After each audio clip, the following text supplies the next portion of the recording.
Hi everyone, ഐപ്ലസിൻ്റെ മറ്റൊരു വീഡിയോയിലേക്ക് സ്വാഗതം. ഇന്ന് നമ്മൾ ഡിസ്കസ് ചെയ്യുന്നത് തെർമൽ എഞ്ചിനീയറിംഗിലെ കുറച്ച് ക്വസ്റ്റ്യൻസ് ആണ്. ഓക്കെ, അപ്പോൾ തെർമൽ എഞ്ചിനീയറിംഗിലെ വളരെ ഇമ്പോർട്ടൻ്റ് ആയിട്ടുള്ള ഒരു 25 ക്വസ്റ്റ്യനുകൾ നമുക്കൊന്ന് ഡിസ്കസ് ചെയ്യാം. ആദ്യം പറയുന്നത്, in an impulse reaction turbine the heat drops in the fixed and moving blades are 20 kJ per kilogram and 40 kJ per kilogram respectively.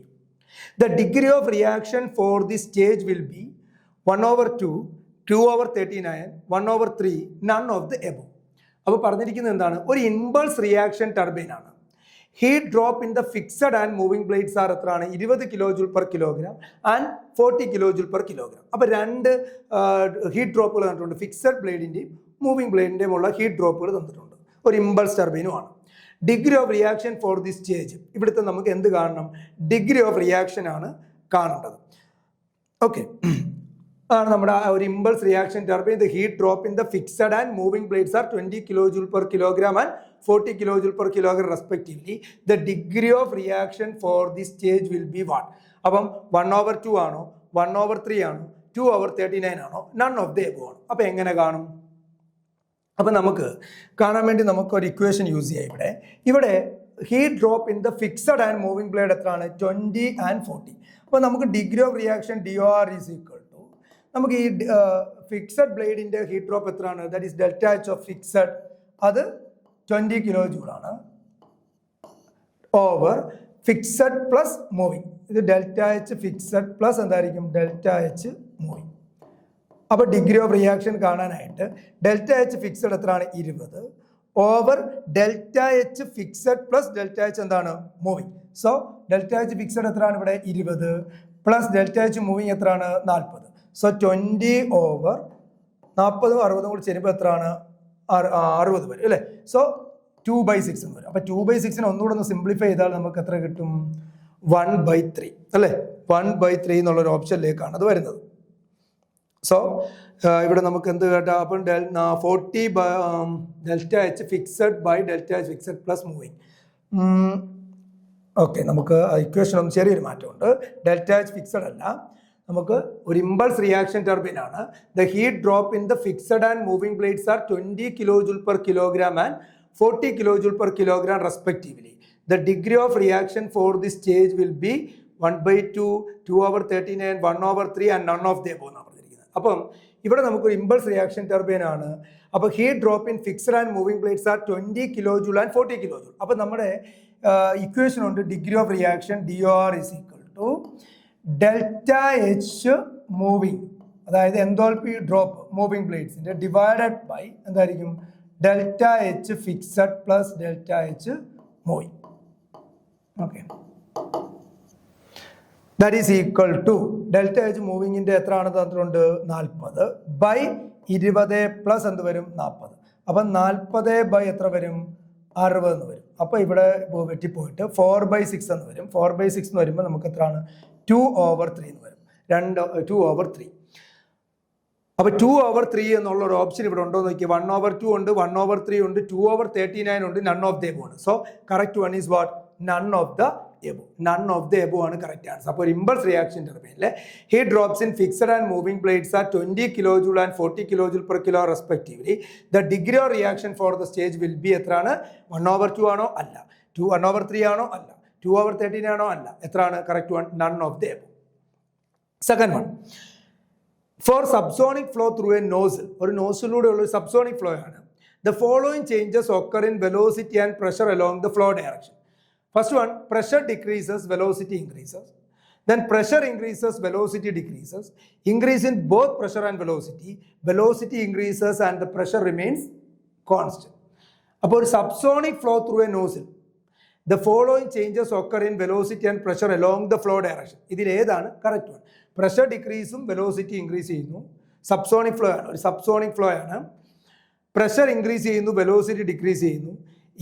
രണ്ടും ഇൻക്രീസ് ചെയ്യുന്നു, പ്രഷറും വെലോസിറ്റി ഇൻക്രീസ് ചെയ്യുന്നു, പ്രഷർ കോൺസ്റ്റന്റ് ആണ്. അപ്പോൾ കറക്റ്റ് ഓപ്ഷൻ ഈസ് എന്താണ്? Pressure decreases. കാരണം ഇതൊരു subsonic flow ആണ്. Pressure decreases and velocity what? Increases. കാരണം പ്രഷർ കുറയുമ്പോൾ വെലോസിറ്റി എന്ത് ചെയ്യുന്നു? ഇൻക്രീസ് ചെയ്യുന്നു for a subsonic flow through a nozzle.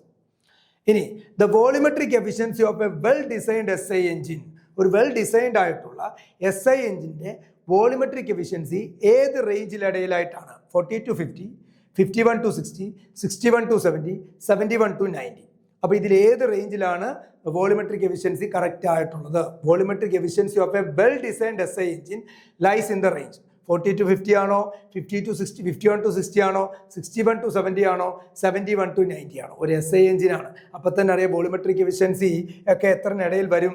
ഒരു 71 to വോളിമെട്രിക് എഫിഷ്യൻസിയാണ്. ഒരു തെർമൽ എഫിഷ്യൻസി ഒക്കെയാണ് നമ്മൾ നോക്കുന്നതെങ്കിൽ, ഇപ്പോൾ ഒരു SI എഞ്ചിൻ്റെ ഒരു തെർമൽ എഫിഷ്യൻസിയാണ് നമ്മൾ നോക്കുന്നതെങ്കിൽ വളരെ കുറവായിരിക്കും. പക്ഷേ ഒരു വോളിമെട്രിക് എഫിഷ്യൻസിയെ സംബന്ധിച്ചിടത്തോളം ഒരു SI എഞ്ചിൻ കുറച്ചുകൂടെ കൂടുതലായിരിക്കും കാണുന്നത്. അത് 71 to എത്ര പെർസെൻ്റ് ആണ്? 90%. ഇതേ ക്വസ്റ്റ്യൻ തന്നെ ചോദിക്കുക, ഒരു തെർമൽ എഫിഷ്യൻസി എന്ന് ചോദിച്ചു കഴിഞ്ഞാൽ അത് വളരെ കുറവാണ്. അത് ഏകദേശം ഒരു 40 to 50 റേഞ്ചിലൊക്കെ ആയിരിക്കും ഒരു വെൽ ഡിസൈൻഡ് ആയിട്ടുള്ള SI എഞ്ചിനുള്ളത്. ഇവിടെ ഒരു വെൽ ഡിസൈൻഡ് SI എഞ്ചിനാണെങ്കിൽ എത്ര വരും? ഒരു 71 to 90% വരാം. Fourth question, in 2-stage reciprocating air compressor, ഒരു 2-stage റെസിപ്രോക്കേറ്റിംഗ് എയർ കംപ്രസർ ആണ്. Suction and delivery pressure are 1 and 4 bar respectively. കയറുന്ന പ്രഷർ 1 ബാറും ഡെലിവറി പ്രഷർ 4 ബാറുമാണ്. For maximum efficiency what is intercooler pressure? അപ്പം മാക്സിമം എഫിഷ്യൻസിയിൽ intermediate pressure P2 ലെവലിൽ കൊടുക്കാം. ഇത് P1 ഇത് P3 ആയിട്ടും എടുക്കാം. അപ്പോൾ P1 ഉണ്ട്, 2-stage അല്ലേ, 2-stage പ്രഷർ പറയുമ്പോൾ കയറുന്നത് 1, ഇറങ്ങുന്ന പ്രഷർ ഞാൻ P3 എന്ന് കൊടുത്തു, ഡെലിവറി പ്രഷർ. അപ്പം ഇന്റർമീഡിയറ്റ് ഒരു പ്രഷർ ഉണ്ട് P2. അതാണ് ഫോർ മാക്സിമം എഫിഷ്യൻസി. ഈ ഇന്റർകൂളർ പ്രഷർ എത്രയാണ്? ഇപ്പോൾ മാക്സിമം എഫിഷ്യൻസി വരുന്ന കേസുകളിൽ P2 എന്ന് പറയുന്ന പ്രഷർ, ഇന്റർമീഡിയറ്റ് പ്രഷർ എന്ന് പറയുന്നത് P1 ടൈംസ് എന്തായിരിക്കും? Root of P1 times P3 ആയിരിക്കും. അപ്പോൾ P2 is equal to root of 1 into എന്ത് വരും? 4. 1 into 4 എത്രയാണ്? 4. റൂട്ട് 4 എന്ന് പറയുന്നത് എത്ര വരും? 2. അപ്പം ഇവിടുത്തെ ഇന്റർമീഡിയറ്റ് പ്രഷർ ഏതാണ്? കറക്റ്റ് ഓപ്ഷൻ എന്താണ്? സി, ദറ്റ് ഈസ് 2 bar ആണ്. എപ്പോഴാണ് ഇത് അപ്ലൈ ചെയ്യുന്നത്? മാക്സിമം എഫിഷ്യൻസിയിൽ ഇന്റർകൂളർ പ്രഷർ അല്ലെങ്കിൽ ഇന്റർമീഡിയറ്റ് പ്രഷർ എന്ന് പറയുന്നത് square root of the product of P1 and P3. ഇതൊരു 2-stage ആണ് P1 ഉം P3 എന്ന് വന്നത്. സോ P1 into P3 എന്ത് വരും? Root of 1 into 4, that is root 4 എന്ന് പറഞ്ഞാൽ എത്രയാണ്? 2. So the correct option is what? 2 bar. 2 bar ആണ് അവിടുത്തെ correct option. Yes. Then, if an axial flow compressor is designed for a constant velocity through all stages, then the area of annulus of the succeeding stage will remain the same, progressively decrease, progressively increase, depend upon number of stages. ഒരു axial flow compressor ആണ് നമ്മൾ design ചെയ്യുന്നത്. For a constant velocity through all stages, then the area of annulus of the succeeding stage remains same ആണ്. ഇതൊരു axial flow compressor ആണ്. Axial flow compressor progressively decreases, progressively increases, depending upon the number of stages. Correct answer എന്തായിരിക്കും? Progressively decrease ആയിരിക്കും. Progressively decrease. ഒരു axial flow കംപ്രസറിൽ ഒരു designed for A constant velocity through all the stages, the area of annulus എന്ന് പറയുന്നത് ഒരു progressively എന്ത് ചെയ്തുകൊണ്ടിരിക്കും? കുറഞ്ഞുകൊണ്ടിരിക്കുന്ന രീതിയായിരിക്കും ഉള്ളത്. So correct option is progressive decrease. 6th one, increasing the number of reheating stages in a gas turbine. ഒരു gas ടർബൈൻ്റെ reheating stages എന്ന് പറഞ്ഞാൽ heat ചെയ്ത സ്ഥാനത്ത് വീണ്ടും ഒന്നുകൂടെ ഹീറ്റ് ചെയ്ത് പോകും. Reheating stages in a gas turbine to infinity, അതങ്ങ് ഇൻഫിനിറ്റിലേക്ക് കൊണ്ടുപോവുകയാണെങ്കിൽ മേക്ക് ദ എക്സ്പാൻഷൻ ഐസോതെർമൽ ആയിരിക്കാം, ഐസോബാറിക് ആണോ, അഡേബാറ്റിക് ആണോ, റിവേഴ്സിബിൾ ആൻഡ് അഡേബാറ്റിക് ആണോ? അതായത് നമ്മുടെ റീഹീറ്റിംഗ് സ്റ്റേജ്, ഒരു ഗ്യാസ് ടർബൈനിലെ റീഹീറ്റിംഗ് സ്റ്റേജസ് എന്ത് ചെയ്തുകൊണ്ടിരിക്കുക? ഇൻക്രീസ് ചെയ്തുകൊണ്ടേയിരിക്കുന്നു ഇൻഫിനിറ്റിയിലേക്ക്. അങ്ങനെയാണെങ്കിൽ എക്സ്പാൻഷൻ ടെൻഡിങ് അത് ഏതിലേക്ക് മാറും? ഇൻഫിനിറ്റിലേക്ക് പോവുകയാണെങ്കിൽ അത് ഐസോതെർമലിലേക്ക് മാറും. റീഹീറ്റ് ചെയ്തുകൊണ്ടിരിക്കുന്നത് ഗ്യാസ് ടർബൈൻ ഇൻഫിനിറ്റിലേക്കാണെങ്കിൽ എക്സ്പാൻഷൻ എന്തായിട്ട് മാറും? ഒരു ഐസോതെർമൽ എക്സ്പാൻഷനായിട്ട് മാറും. Then a refrigerator working on a reversed Carnot cycle has a COP of 0.5. അപ്പോൾ ഒരു refrigerator reversed Carnot cycle work ചെയ്യുകയാണ്. അതിൻ്റെ COP എന്നിരിക്കുന്നത് എത്രയാണ്? 4.5 ആണ്. If it is work as A heat pump, ഇതിനെ നമ്മൾ ഹീറ്റ് പമ്പ്, ഇത് റെഫ്രിജറേറ്ററിൻ്റെ COP ആണ് 4.5. ഇത് എന്തായിട്ട് ആക്ട് ചെയ്യുകയാണെങ്കിൽ ഒരു ഹീറ്റ് പമ്പായിട്ട് വർക്ക് ചെയ്യുകയാണെങ്കിൽ ഇതൊരു 1 kW കൺസ്യൂം ചെയ്യുന്നു. അപ്പോൾ ഇതിൻ്റെ ഹീറ്റിംഗ് എഫക്റ്റ് എന്തായിരിക്കും? 1 kW ആണോ, 4.5 kW ആണോ, 5 kW ആണോ, 5.5 kW ആണോ? ഇതാണ് ചോദിച്ചിരിക്കുന്നത്. ഇതിൻ്റെ ഹീറ്റിംഗ് എഫക്റ്റ് എത്രയായിരിക്കും? അപ്പം ഒരു ഹീറ്റ് പമ്പ് എന്ന് പറയുമ്പോൾ ഇവിടുത്തെ COP ഓഫ് റെഫ്രിജറേറ്ററും COP ഓഫ് ഹീറ്റ് പമ്പും തമ്മിലൊരു റിലേഷൻ ഉണ്ട്. COP ഓഫ് ഹീറ്റ് പമ്പ് എന്ന് പറയുന്നത് 1 പ്ലസ് എന്തായിരിക്കും? COP ഓഫ് എന്തായിരിക്കും? റെഫ്രിജറേറ്റർ ആയിരിക്കും. അപ്പോൾ ഇവിടുത്തെ COP ഓഫ് ഹീറ്റ് പമ്പ് എന്ന് പറയുന്നത് എങ്ങനെ വരും? 1 പ്ലസ് എത്ര വരും 4.5.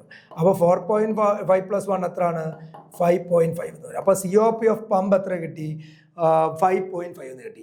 ഇനി കൺസ്യൂം ചെയ്യുന്ന എത്ര കിലോ വാട്ട് എന്ന് പറഞ്ഞിട്ടുണ്ട് 1 കിലോ വാട്ട്. അപ്പോൾ ഇവിടുത്തെ ഹീറ്റിംഗ് എഫക്റ്റ് COP നമുക്ക് Q/W എന്ന് പറയുന്നത് അല്ലേ, Q/W. അപ്പോൾ ഇവിടുത്തെ കൺസ്യൂം ചെയ്യുന്ന എനർജി 1 കിലോ വാട്ട് ആണ്. അപ്പോൾ ഇവിടുത്തെ COP നമുക്ക് പമ്പിന്റെ കിട്ടി. COP of pump is equal to Q/W ആണ്. അപ്പോൾ Q എത്ര COP ഓഫ് പമ്പ് 5.5 ആണ്. Q നമുക്ക് കൺസ്യൂം കാണണം, അതാണ് ഹീറ്റിംഗ് എഫക്റ്റ്. Q ആണ് ഹീറ്റിംഗ് എഫക്റ്റ്. W കൺസ്യൂംസ് എത്രയാണ് 1 കിലോ വാട്ട് പവർ ആണ് കൺസ്യൂം ചെയ്യുന്നത്.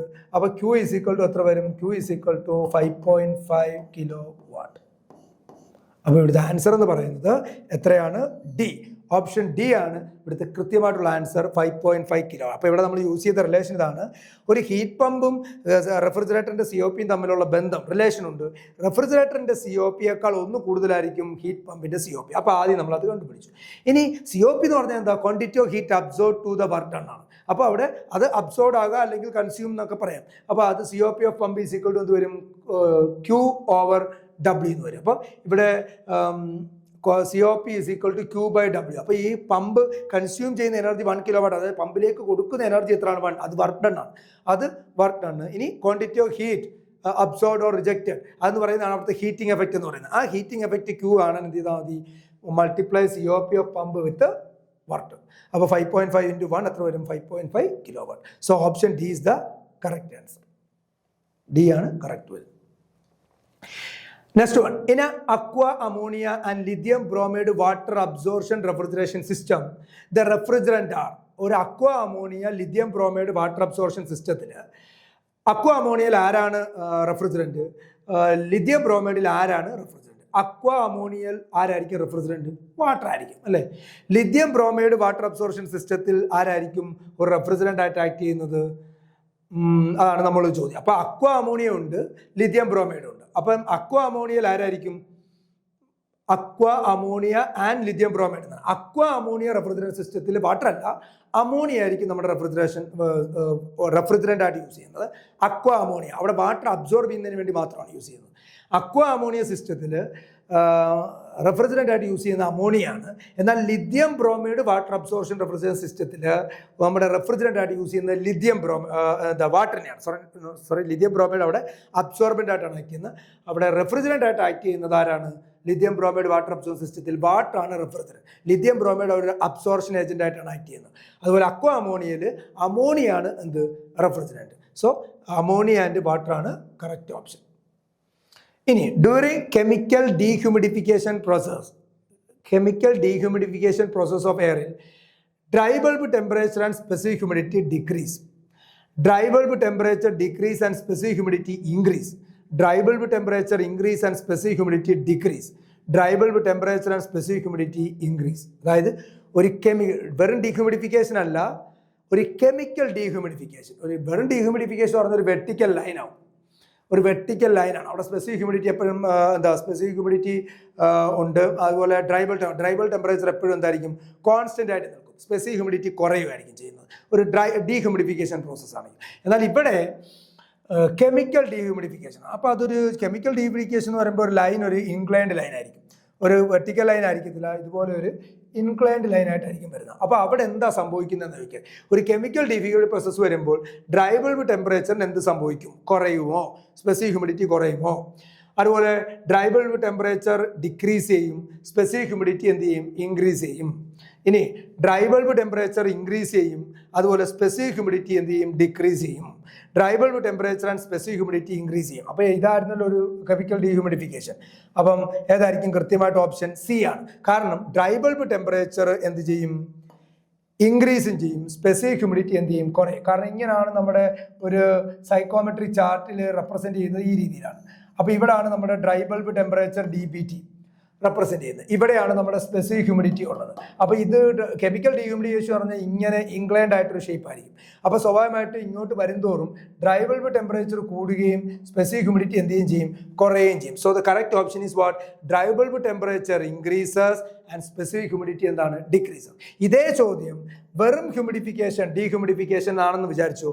അങ്ങനെയാണെങ്കിൽ ഈ ലൈൻ വെർട്ടിക്കൽ ആയിരിക്കും, പ്യുവർ വെർട്ടിക്കൽ ആയിരിക്കും. ആ സമയത്ത് ഡ്രൈ ബൾബ് ടെമ്പറേച്ചർ കോൺസ്റ്റന്റ് ആയിട്ട് നിർത്തിക്കൊണ്ട് സ്പെസിഫിക് ഹ്യൂമിഡിറ്റി എന്ത് ചെയ്തുകൊണ്ടിരിക്കും? കുറയും. ഡീഹ്യൂമിഡിഫിക്കേഷൻ. ഹ്യൂമിഡിഫിക്കേഷൻ ആണെങ്കിൽ നേരെ തിരിച്ച് ഒരു വെർട്ടിക്കൽ ലൈൻ തന്നെ അപ്പിലോട്ട് വരും. അപ്പോൾ ഡ്രൈ ബൾബ് ടെമ്പറേച്ചർ സെയിം, എന്നാൽ സ്പെസിഫിക് ഹ്യൂമിഡിറ്റി എന്തായിരിക്കും? കൂടിക്കൊണ്ടിരിക്കും. അതേപോലെ പിന്നെ ഉള്ളതെന്ന് പറഞ്ഞു കഴിഞ്ഞാൽ ഈ പറഞ്ഞ കെമിക്കൽ ഹ്യൂമിഡിഫിക്കേഷനാണ്. അവിടെ സംഭവിക്കുന്നത് പറഞ്ഞാൽ ഇതേ ലൈൻ തന്നെ എന്ത് ചെയ്യും? ഇൻക്രീസ് ചെയ്യും. അപ്പോൾ അവിടെ ഡ്രൈ ബൾബ് ടെമ്പറേച്ചർ എന്ത് ചെയ്തുകൊണ്ടിരിക്കും? കുറഞ്ഞുകൊണ്ടിരിക്കും. അതുപോലെ സ്പെസിഫിക് ഹ്യൂമിഡിറ്റി എന്ത് ചെയ്തുകൊണ്ടിരിക്കും? കൂടിക്കൊണ്ടിരിക്കും. ഇതിന് ഓപ്പോസിറ്റ് ആയിരിക്കും അവിടെ നടക്കുന്നത്. അപ്പം ഒരു കെമിക്കൽ ഡീഹ്യൂമിഡിഫിക്കേഷൻ പ്രോസസ് ആണെങ്കിൽ dry bulb temperature increases and specific humidity decreases. That is a correct option. An increase in fin effectiveness, ഫിന്നിന്റെ എഫക്റ്റീവ്നെസ് കൂട്ടുന്നു. An increase in fin effectiveness is caused by high values of what? Convective coefficient, thermal conductivity, cross sectional area, circumference. എന്തോ ചോദിച്ചിരിക്കുന്നത്?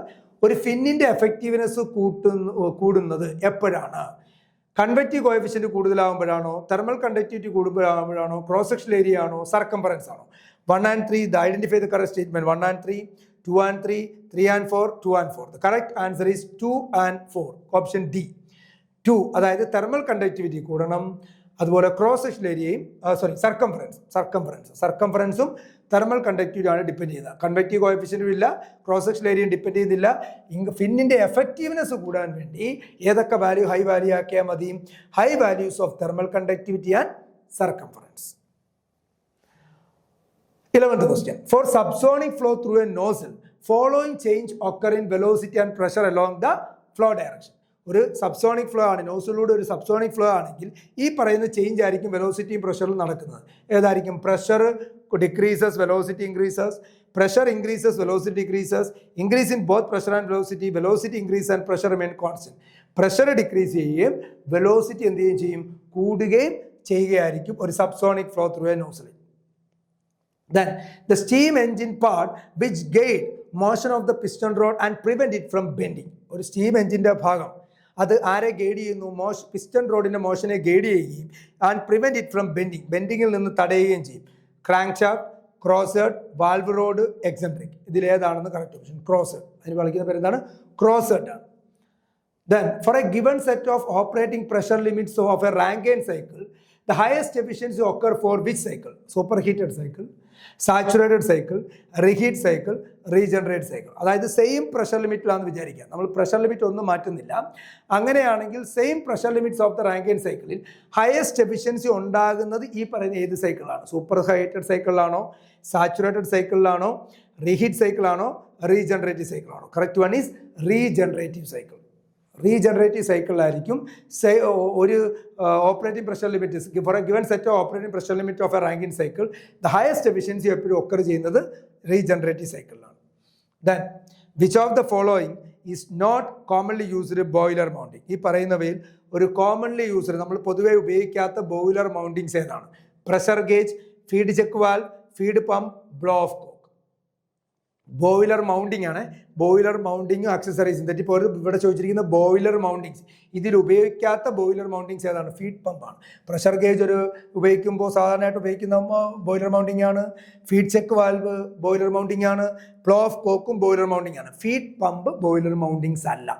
Okay, അപ്പോൾ നമ്മൾ എപ്പോഴും തെറ്റിപ്പോകുന്ന ഒരു area ആണ് ബോയിലർ മൗണ്ടിങ്സും ബോയിലർ ആക്സസറീസ്. സൂപ്പർ ഹീറ്ററൊക്കെ ആക്സസറീസിൽ വരുന്നതാണ്. അപ്പോൾ ഇത് ബോയിലർ മൗണ്ടിങ് എന്ന് പറയുന്നത് pressure gauge, feed check valve, blow off cock ആണ്. ഫീഡ് പമ്പ് നമ്മൾ യൂസ് ചെയ്യാറില്ല. Select the correct statement from the following. Locomotive boiler is a water tube boiler. Cornish boiler is a single tube boiler. For a given power, water tube boiler occupy more floor area. A fire tube boiler has a high rate of steam production. അപ്പോൾ ഇതിനകത്ത് correct option എന്ന് പറയുന്നത് Cornish boiler ഒരു single tube ബോയിലറാണ്. Cornish boiler is അപ്പോൾ locomotive boiler എന്തല്ല, ഒരു water tube boiler അല്ല, അത് ഫയർ ട്യൂബ് ബോയിലറാണ്. അതുപോലെ for a given power water tube boiler occupy more floor area, അത് കറക്റ്റ് അല്ല. Fire tube boiler has a higher rate of steam production എന്നുള്ളതും കറക്റ്റ് അല്ല. അപ്പോൾ കറക്റ്റ് ആയിട്ടുള്ളത് ഏതാണ്? Cornish boiler is a single tube boiler. Then a room of 100 meter cube volume is occupied by an air water mixture at 38 degrees Celsius. The saturation pressure and the atmosphere pressure is 1 bar and relative humidity എത്രയാണ്? 70%. The saturation pressure of vapor corresponding to 38 degrees Celsius is 0.066 bar. The partial pressure of water vapour is what. അപ്പോൾ അവിടെ relative ഹ്യൂമിഡിറ്റിക്ക് ഒരു equation ഉണ്ട്. ഇവിടെ നമുക്ക് ഒത്തിരി ഡേറ്റയൊക്കെ തന്നിട്ടുണ്ട് അവർ, അതിൻ്റെ ഒന്നും നമുക്ക് ആവശ്യം ഇവിടെ വരുന്നില്ല. നമുക്ക് ഇത് കണ്ടുപിടിക്കാനായിട്ട് relative humidity phi is equal to what, ratio between partial pressure of vapour to the saturation pressure. വേപ്പറിൻ്റെ പ്രഷറും പാർഷ്യൽ പ്രഷറും സാച്ചുറേഷൻ പ്രഷറും തമ്മിലുള്ള റേഷ്യോ ആണ് റിലേറ്റീവ് ഹ്യൂമിഡിറ്റി എന്ന് പറയുന്നത്. അപ്പോൾ ഇവിടെ ഓൾറെഡി തന്നിട്ടുണ്ട് saturation pressure of vapour corresponding to 38°C എത്രയാണ്, 0.066, അതായത് PS തന്നിരിക്കുന്നു. അപ്പോൾ phi is equal to PV by PS. PS എത്രയാണ്, 0.066 തന്നിരിക്കുന്നു. നമുക്ക് PV ആണ് കണ്ടുപിടിക്കേണ്ടത്. അതേപോലെ നമുക്ക് നമ്മുടെ ഇക്വേഷൻ എന്തായിരുന്നു, ഫൈ ഈസ് ഈക്വൽ ടു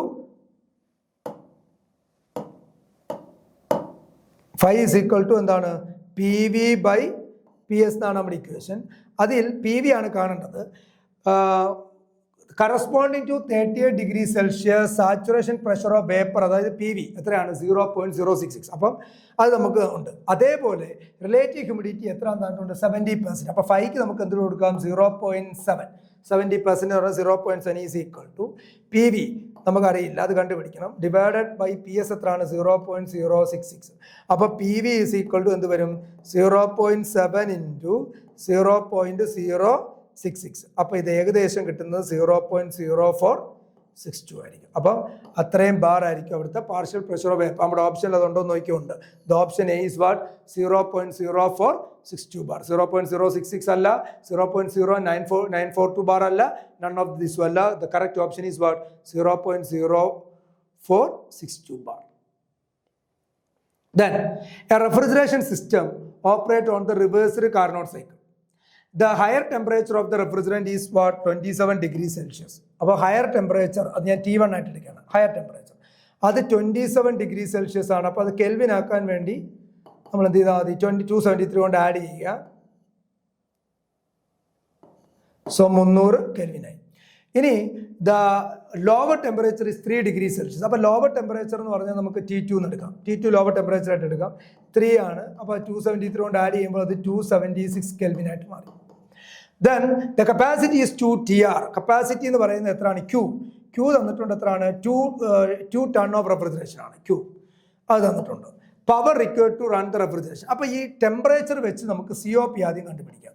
അപ്പോൾ COP ഓഫ് എന്താണ്, റെഫ്രിജറേറ്റർ നമുക്ക് കണ്ടുപിടിക്കുന്നത് എങ്ങനെയാണ്, lower temperature by high temperature minus lower temperature. അപ്പോൾ T2 ബൈ എന്ത് വരുന്നു, T1 മൈനസ് T2. അപ്പോൾ T2 എന്ന് പറയുന്നത് COP അല്ലേ വേണ്ടത്. അപ്പോൾ COP എന്ന് പറയുമ്പം നമുക്ക് ഇവിടെ ലോവർ ടെമ്പറേച്ചർ എന്ന് പറഞ്ഞാൽ 276 കെൽവിനാണ്, ബൈ 300 മൈനസ് 276. അപ്പം 300 നിന്ന് 276 പോവും, 24 വരെ. 276 24 വരുമ്പോൾ നമുക്ക് എത്ര കിട്ടും, 9 അല്ലേ. 24 × 9 എന്ന് പറയുന്നത്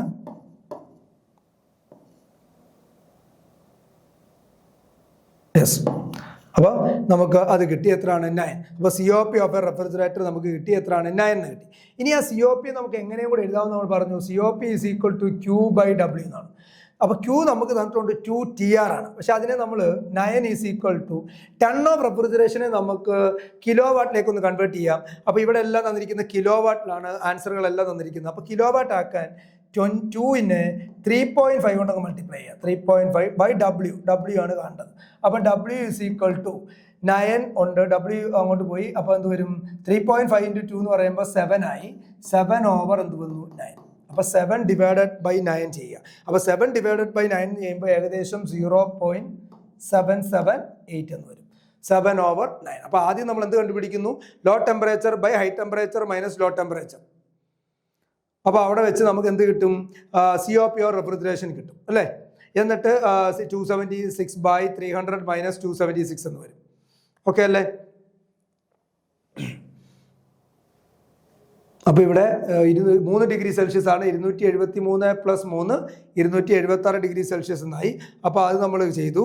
അപ്പം T2 കിട്ടി അല്ലേ, 3°C എന്നല്ലേ. Temperature is -3°C, sorry -3°C. അപ്പം -3 + 273 എന്ന് പറയുമ്പോൾ അത് 270 കെൽവിനാണ്. അപ്പോൾ ഇവിടെ 270 ആണ്, 270. അപ്പം 270 എന്ന് വരുമ്പം 270 ഡിവൈഡഡ് ബൈ 300 മൈനസ് 270 എന്ന് പറയുമ്പോൾ എന്ത് വരും 30 എന്ന് വരും. അപ്പോൾ 0 വെട്ടി. ഇപ്പോൾ 27/3 എന്ന് പറയുമ്പോൾ എത്ര 9.